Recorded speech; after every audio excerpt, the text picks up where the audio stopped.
So thank you all for coming this afternoon. Such a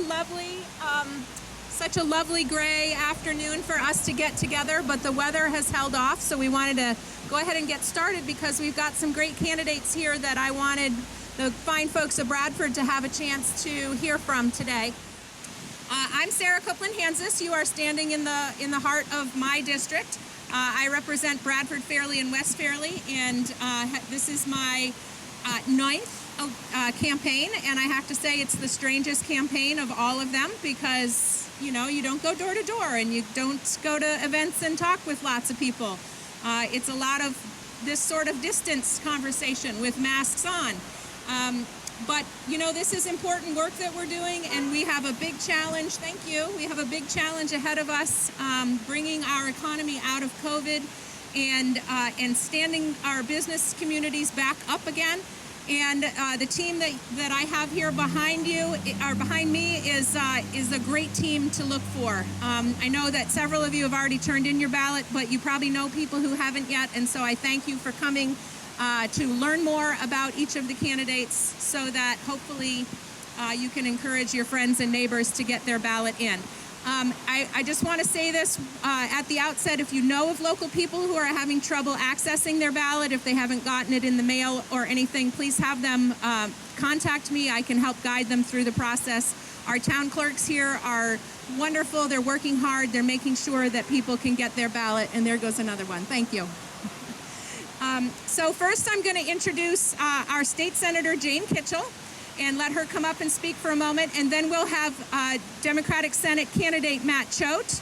And then after Matt, we will have our Lieutenant Governor candidate Molly Gray speak for a few minutes. So thank you for coming out for this awesome lineup. And I'm glad that you all outnumber us. I feel a bit like the uninvited guest or the unexpected guest at dinner.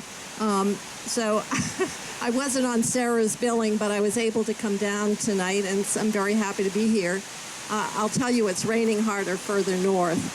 I started my first campaign in 2004, which is actually when Sarah started hers. So we've served in the legislature together from day one. And most people in the Caledonia district don't realize, if you live in Hardwick, that in fact Fairleigh and West Fairleigh and Bradford are part of that Senate district. So there's a lot of territory to represent. But I have to say, Orange County and these towns have a special place for me because I credit the Orange County towns for the fact that I won my first election. So I'm really pleased with all the historical level of support. I guess at this point, the only thing I can say is the good news is I have a track record. You know what I've done. The bad news is I've had a track record, and I'm sure that in the course of these many years, you have not agreed with every decision that I've had to make. But I guess I can say I try to be fair. I try to listen to all points of view and make the most informed decision I can. And I only have one vote, and I try to be as fair and thoughtful as I can. As many of you know, I chair the Senate Appropriations Committee, and that's because Vermont only has one budget. It's really where all of state government comes together. So that to me is, I love it. It's a challenge, but it also really is probably one of the most stimulating and challenging jobs because so much of what we do, as you know, even in your own home, it comes down to money. And that's where we set priorities and try to do the best we can for the benefit of all of Vermont. So with the COVID relief money, that really helped. That was $1.25 billion. And as I've said, I think I have my fingerprints on a lot of it simply because it all had to come through appropriations. We're very fortunate. Hopefully we'll get more money. But in the meantime, we have to take care of Vermont, do what's best for Vermont. And I hope you will find that my track record will show that I've tried to carry out that responsibility, and I value and I certainly want to thank you for the support that you've shown me over the how many years. Time is a way of marching on. So thank you very much for coming out tonight and appreciate your support. And Now I'd like to introduce Matt Choate. Matt also lives in Danville. I live in Danville. I never moved from Danville. Our family's been on the same farm since 1839. So, as I say, I haven't made it far in life, but I'm pretty happy where I am. Matt is a candidate for the second seat, the Democratic seat, and interestingly this year there are 5 of us running for the 2 seats, so it's really important that you get out and cast your vote, and at this point I'm going to turn it over to Matt. Thank you, Jane, and thank you for your service too, and hopefully your continued service. Thanks everybody for coming out. I have done, I think, 17 honkin' waves at this point, and I have, I think, 15 more, and nothing makes them more fun than doing them in the rain. So I'm glad that you're all here sitting in the rain with me tonight, because we have way more fun when we have inclement weather. So, as many of you may know, I grew up in Caledonia County. My family had a dairy farm back in the 1850s. We ran it until about 2008 or 9. When we decided to transition to something else, out of dairy farming. The long-standing farm in that community. I am a registered nurse by profession. I've been a nurse for over 20 years now. I hate to say it's been that long, but it has. And I did serve in the legislature as well as your second senator, 2009 and 10. I'm coming back to the race because we are at a pivotal moment here following COVID. And I have been leading our healthcare organization through COVID and got to see firsthand how fragile things really are. Our supply chain, our economy, the family protections and safeties that are there when schools close. People had to choose between work or caring for families. A lot of different issues came up. And we had issues before this. We had issues with workforce development, a shifting demographic in Vermont in which our population is shrinking and getting older. This is putting pressure down the road on our tax base and on our economy as a whole. I thought that I can bring something to this race and something to the Senate, should you choose to put me in that second seat, with a different perspective on things from my experience a few years ago and from my experience as a healthcare leader here. We are going to have, as Senator Kitchel alluded to, some pretty tough times ahead. The next state budget, and probably for a few more after that, are going to be lean. Revenues are going to be down as a result of how our economy has been. We're going to have to try and recover and make investments. At the same time, we have a compressed revenue stream. I believe I can bring to that equation some compassion and some careful thought about what priorities we have in that budget process to work on behalf of this district to make sure we're positioned for not only recovery, but a bright future ahead.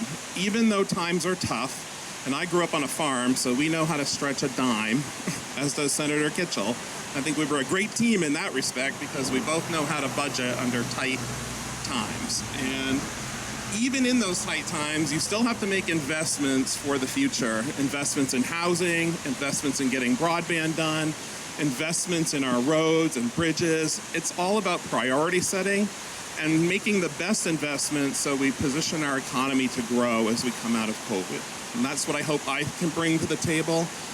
I could spend a long time talking about each of those things, as you know, but I would encourage you to check out my website, votechoate.com, and follow the campaign for the last 2 weeks. I know many people have already voted. In fact, when I looked at the voter file today, which is a few days behind, it was about 8,000 folks have already voted. So turnout is going to be really good. If you know folks that haven't voted, I encourage you to encourage them to come and take a look at me as a candidate and make sure that they vote on November 3rd, if not before. And so with that, I get the pleasure to introduce our Lieutenant Governor candidate, Molly Gray. Thank you so much, Senator Choate. Soon to be, I think Vermont will be very, very lucky to have you back in the Senate, and especially at a time where we have so much to address when it comes to access to health care. I want to take a moment and thank Representative Copeland Hanzas and also Senator Kitchel, two women who I look up to, who have been blazing trail. And I want to talk about that for just a second. Without question, Sarah Copeland Hanzas is the reason we have a Global Warming Solutions Act that passed the legislature this year.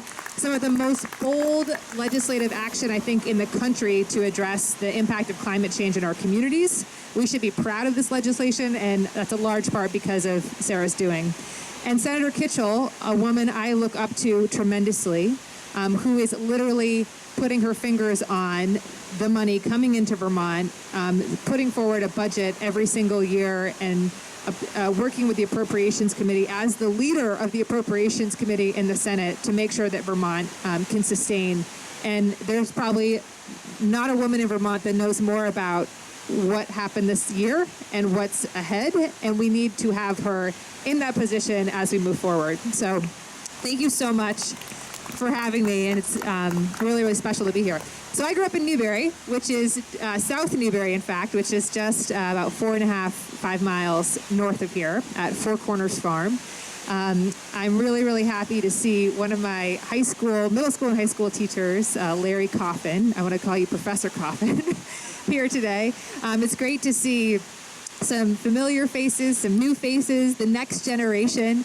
And I just want to talk really briefly about why I got into this race. As was alluded to, Vermont's workforce is shrinking. We have a shrinking tax base. We're soon to be, I think we're now the 4th oldest state in the country, but we may be the 1st oldest state in a matter of years.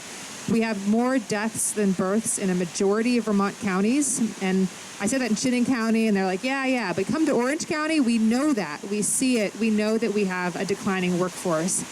So I got into this race because I want to help keep a generation here, bring a generation back, and bring a new generation to Vermont. Because frankly, our future, our economic future, our tax base, our ability to survive as a state depends on it. I spent some time working for our congressman in Washington. I'm a proud graduate of our education system. Now I serve statewide as an assistant attorney general. I worked to get my law degree from Vermont Law School. I served as a clerk to the Second Circuit Court of Appeals for our Vermont judge. I worked with the State Department and worked overseas fighting for human rights. And I'm ready to bring all of that experience to this office at a time when we have to address equal access to internet and broadband, and especially for folks in Orange County. I always laugh when I leave Barrie, and we all know that one point on the road where we lose cell service, and for 45 minutes we can't use our phones, which is kind of nice. But at some point, we need to figure out how to make sure everyone can get online, everyone can access online learning, everyone can access remote work. That's equity in Vermont and beyond. We need to address childcare so that a generation can come home or stay here and have children and raise their kids in the place where they grew up, and do that in a way that doesn't cost $20,000 a year, which is the cost of childcare on average in Vermont right now. And finally, we need to address access to the good paying jobs that exist right here in our communities. Pick your profession, education, nursing, even lawyers. And my dad will be the first to say, Molly, we don't need more lawyers.